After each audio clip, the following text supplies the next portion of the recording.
Here I was doing something where I didn't have a boss. We worked together. There was a partnership and we were doing things we believed in. So what could be better? I had time to do my creative work and, all seemed to be going along swimmingly. Almost sounds perfect, really. Yeah. But now, some years, perhaps decades down the line, what does risk Yes. versus security look like to you as a later life entrepreneur? When you say it sounds perfect, when I look back, it kind of was, and then the kind of this great meteorite crashed into my life when my partner died very suddenly. When I approach the question of risk versus stability, I start from I start at the end. The end is you're going to die at some point. Your Mm. life is limited to an extent you don't know.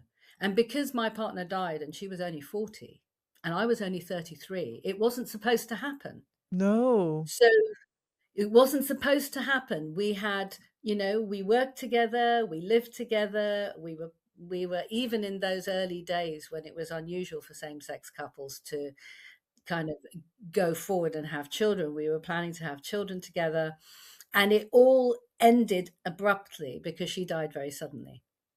And I think for me, when I think about risk versus stability, this kind of spiritual wisdom that actually crosses it's across different faiths and spiritual traditions that says, do for this world as if you were going to live for 1,000 years, but Uh, do for the next world as if you were going to die today.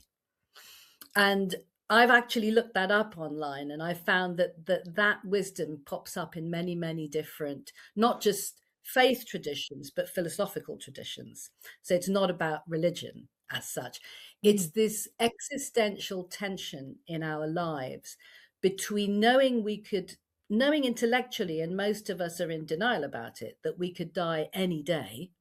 So, at the same time as knowing that we could live a very long time and we could be planting seeds for decades ahead.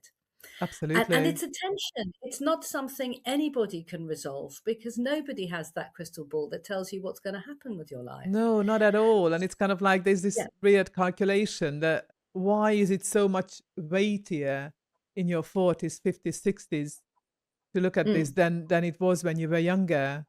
Yes. And it would have been for me if I hadn't had that experience at the age of Mm. 33.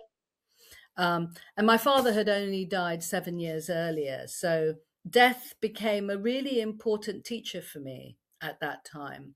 And it helped me understand that if you start at the end, if you go to the end of your life, wherever that might be, and you look back, what are the things you're going to regret? And there's actually research about this.